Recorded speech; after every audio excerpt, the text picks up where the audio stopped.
So ano, handa na ba kayo mabilib? Dahil handang-handa na ang next talent natin. Hi, Cheska. Who's here with you today? Yung parents ko po, pati yung lola ko po. Naku, sobrang excited na sigurado.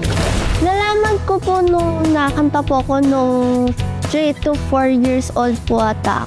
Sabi daw po ng parents ko, ay magaling pala siya kumanta. Tapos pinasok po nila ako sa music school. Naging friend ko din po sa music school si Jenica Velasha. Natutuwa po ako kasi po nakita ko po siyang nandun sa The Voice Kids.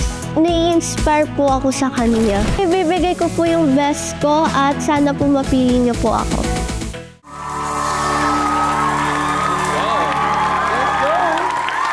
Hey, hi! Kamusta? Hello!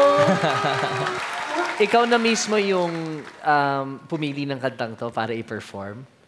That's good. That's good. Masaya yung kanta eh. It's such a...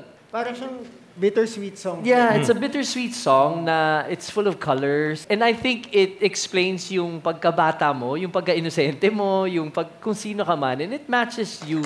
I really like the song that you chose also. Kasi nakikita ko na bagay talaga siya sa vocals mo. I mean, hindi pa namin alam talaga yung capabilities mo kung ano pa yung mga kaya mong kantahin. Pero I would say, perfect tong pinili mong song. Ganda. Sobrang chill niya lang. Nandun yung texture and yung quality ng vocals mo lumitaw. And that's the reason bakit umikot ako.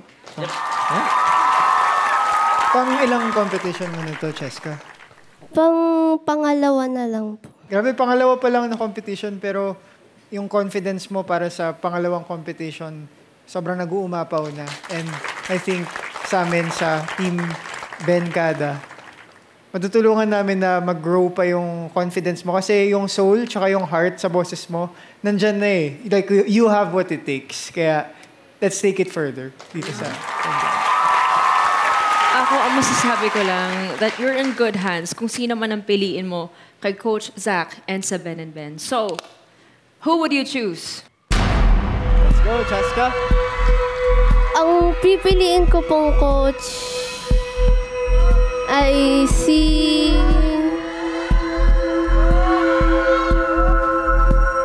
Coach Zach.